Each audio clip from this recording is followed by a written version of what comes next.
Assalamualaikum warahmatullahi wabarakatuh. Salam jumpa dengan Nabi Siko Channel. Kali ini kita akan membagikan informasi tentang hubungan pikiran alam bawah sadar dan terapi hipnotis untuk kesembuhan psikosomatis.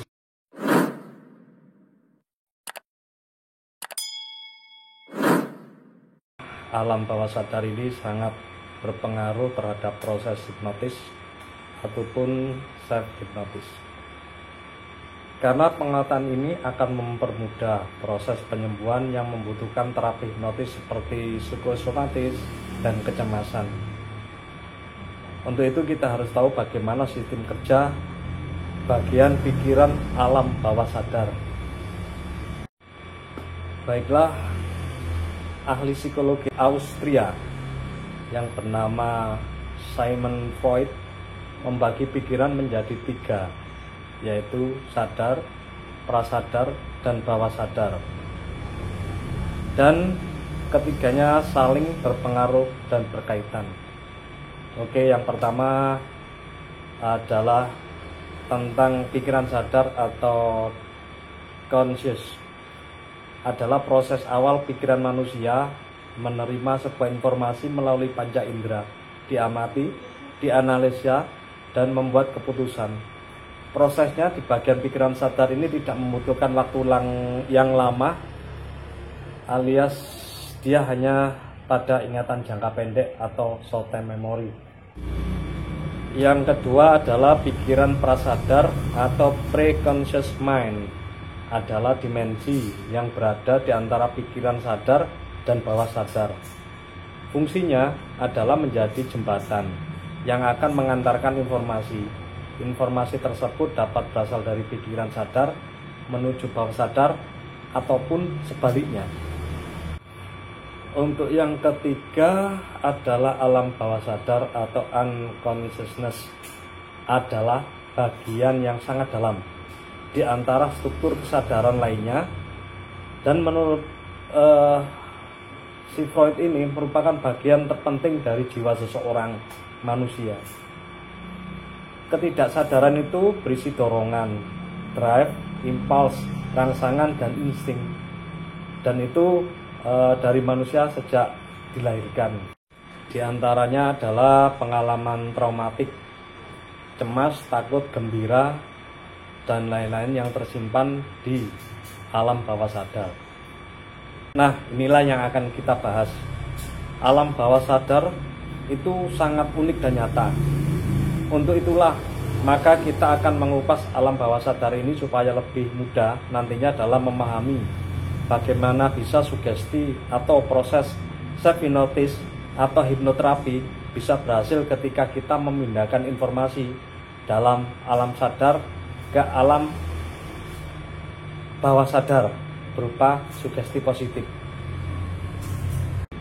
Alam bawah sadar itu mempunyai beberapa sifat. Yang pertama, tidak membedakan imajinasi dan realitas. Ini bisa terjadi ketika alam bawah sadar lebih dominan dari alam sadar.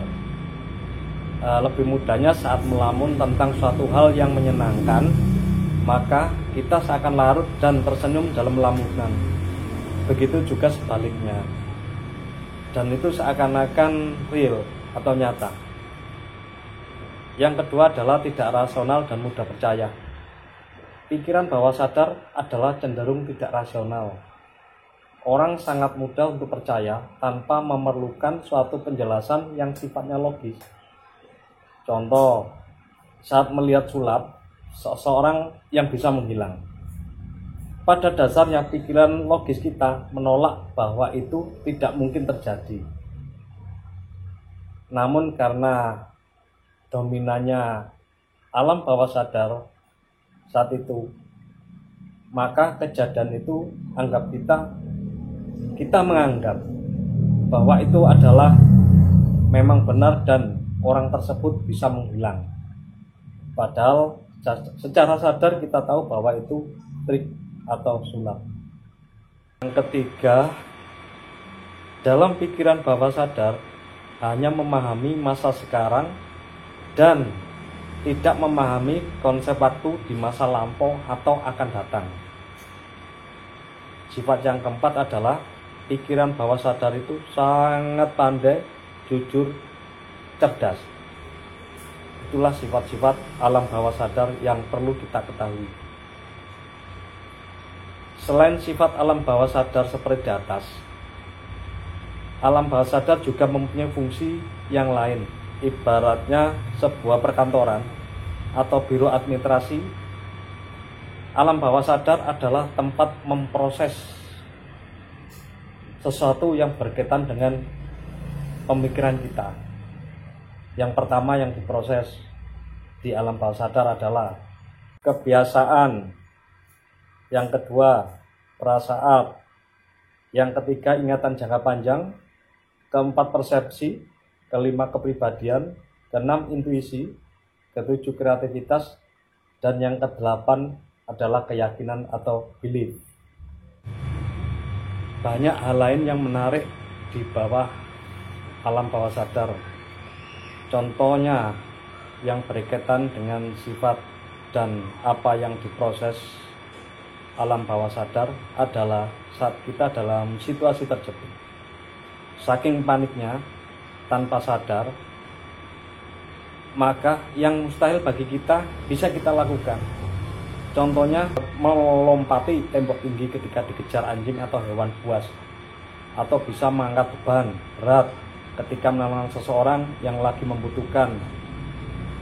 Nah, karena itulah juga seorang ahli meditasi yang biasa menggunakan frekuensi di alam bawah sadar mempunyai banyak kelebihan melakukan hal-hal yang luar biasa dibanding dari kebanyakan orang pada umumnya. Selain info di atas, alam bawah sadar juga seperti gudang penyimpanan informasi dari ingatan jangka pendek hasil pengamatan dari indrawi di alam sadar. Bisa secara sengaja ataupun tidak disengaja. Kenapa Anda bisa cemas berlebihan? Karena Anda tidak sengaja menginstal pikiran bawah sadar Anda dengan kalimat yang berisi sakit, aku menderita, bagaimana ini, aku kok seperti sakit parah, atau rasanya mau mati, atau aku takut, atau dan lain sebagainya. Nah, kalimat-kalimat ini akhirnya masuk dalam bawah sadar karena Anda mengulang dan mengulang setiap saat, setiap hari, dan bahkan berbulan-bulan.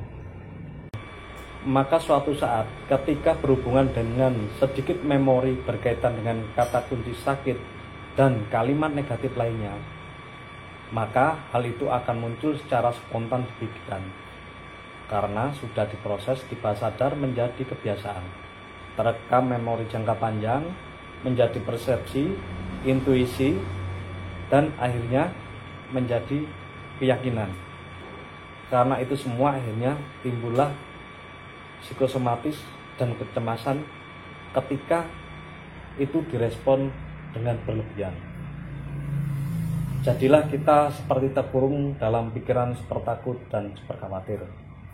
Parahnya lagi, hal yang kita pikirkan itu seakan-akan berefek di badan hingga seringkali penderita psikosomatis, anxiety, ataupun GERD mengalami rasa lemas, kelinyangan, gemetar, jantung berdegup kencang, pusing, dan lain-lain.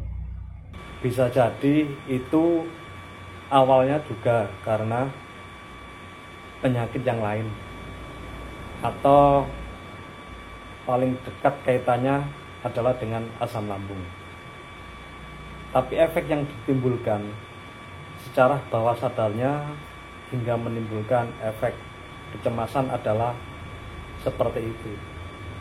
Parahnya lagi, ketika pikiran takut dan cemas ini sudah muncul, maka otomatis perasaan untuk membuat tubuh nyaman dan menggunakan logika untuk berpikir sudah berkurang. Akibatnya kebanyakan sahabat-sahabat yang kena psikosomatis, GERD, atau kecemasan lebih fokus merasakan rasa tubuhnya daripada mempertahankan imunitas tubuh dan memperbaiki pola makan, pola pikir, dan pola hidup sehatnya. Maka untuk mengurangi supaya kita lepas dari masalah tersebut diperlukan cara yang sama, yaitu menggunakan potensi alam bawah sadar. Memerlukan juga kata-kata yang diucapkan di alam bawah sadar, namun dengan kata-kata yang positif dan di masa sekarang, karena sesuai sifatnya tadi, alam bawah sadar hanya memahami masa sekarang. Jadi jangan menggunakan kata-kata yang ambigu, tidak jelas, rumit, atau kata-kata tidak dan akan. Katakanlah dengan jelas dan mantap, misal mulai saat ini dan seterusnya saya sehat, mulai saat ini dan seterusnya saya aman. Atau bisa juga katakan kata-kata kunci saja, langsung saja, to the point, langsung masukkan dalam hati dan dalam pikiran bawah sadar kita. Saya aman, saya sehat, saya damai, saya tenang, dan saya nyaman. Dan tentunya tidak satu kali, biasakanlah, katakan berulang kali setiap hari sampai Anda merasa tenang dan nyaman. Anda mengatakannya setiap saat sambil rileks. Bahkan saat makan, saya selalu mengatakan apa yang saya makan saat ini adalah obat kesehatan saya. Nah, saat Anda mendengar kata-kata negatif apapun juga yang membuat Anda tidak tenang, boleh Anda balikkan kata-kata itu setelah mendengarnya menjadi, apapun yang saya dengar adalah hal biasa dan saya baik-baik saja, nyaman dan tetap tenang. Teknik itulah yang disebut dengan self hypnosis atau menghipnotis diri sendiri. Cara yang sederhana namun sangat efektif. Untuk memperoleh tingkat maksimal lebih dari 100% untuk proses kesembuhan, untuk proses self hypnosis, maka ada satu hal yang perlu diketahui tentang di mana letak pikiran bawah sadar tersebut. Jadi pikiran sadar, prasadar, dan bawah sadar mempunyai frekuensi tertentu. Dan untuk memaksimalkan diperlukan gelombang yang sama ketika sugesti itu dikatakan. Untuk pikiran sadar biasanya disebut juga dengan gelombang beta. Di gelombang ini pikiran sadar banyak menganalisa dan mempertimbangkan sesuatu secara logika. Di gelombang ini pun kita juga bisa menggunakan untuk self hypnosis secara berulang-ulang. Dan keberhasilan ini maksudnya adalah Anda yakin tanpa banyak menganalisa sugesti baik yang dikatakan hingga jadi kebiasaan baik yang berbuah baik pula, sehingga pikiran negatif yang ada dalam pikiran kita, dalam kepala kita, lambat laun berubah menjadi pikiran positif yang akhirnya menumbuhkan hasil tidak lagi cemas dan tidak lagi takut. Yang kedua adalah gelombang alfa. Nah, disinilah pikiran bawah sadar mulai terbuka. Biasanya ini saat kita di kondisi mulai mengantuk dan tubuh menjadi rileks. Dan biasanya juga saat inilah yang baik untuk pemrograman sugesti self hypnosis. Untuk yang ketiga adalah gelombang theta. Saat seseorang mengalami tidur ringan atau sangat mengantuk, tanda-tandanya adalah nafas mulai melambat dan dalam. Nah, gelombang inilah yang paling maksimal dalam memasukkan sugesti, namun tetap mencegah untuk jangan sampai ketiduran. Karena setelah tidur, maka apapun yang Anda sugestikan saat tidur tidak akan berlaku. Terakhir adalah gelombang delta. Gelombang delta ini saat tubuh sudah mulai tidur lelap. Tubuh akan melakukan proses penyembuhan diri, memperbaiki kerusakan jaringan, dan aktif memproduksi sel-sel baru saat Anda tertidur. Di fase ini, yang saya katakan tadi, sugesti sudah tidak bisa lagi digunakan. Makanya yang efektif adalah saat Anda mulai tidur dan sebelum tertidur. Di tengah-tengahnya itu adalah fase-fase yang sangat efektif untuk digunakan dalam self hypnosis. Untuk self hypnosis bisa dilakukan secara sadar ataupun di saat kita akan tidur supaya lebih maksimal. Tidak ada usaha yang sia-sia selama kita meyakini bahwa hal tersebut bermanfaat bagi kesembuhan kita. Awali self hypnosis dengan doa dan jangan lupa akhiri juga dengan berdoa. Minum air putih sebelum memulai atau sesudah memulai. Dengan kondisi yang serileks mungkin dan senyaman mungkin. Makanya seorang hipnoterapis biasanya membuat pasien untuk rileks, tenang, hingga memasuki tahap di dua gelombang tersebut. Hingga pada gelombang theta untuk memaksimalkan sugesti yang dimasukkan. Tentunya itu akan lebih mempercepat proses kesembuhan. Nah, dulur-dulur, selamat mencoba teknik tersebut.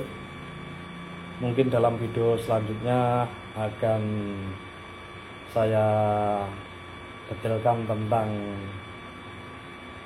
praktek self hypnosis, menghipnotis diri sendiri. Untuk itu saya ucapkan terima kasih sudah menonton video ini. Mohon di subscribe, like, dan bunyikan lonceng, karena ingat, subscribe itu gratis. Sehingga kalau ada video selanjutnya tentang self hypnosis, Anda akan mendapatkan notifikasinya. Oke, terima kasih dan sampai jumpa. Sehat selalu, bahagia selalu. Assalamualaikum warahmatullahi wabarakatuh.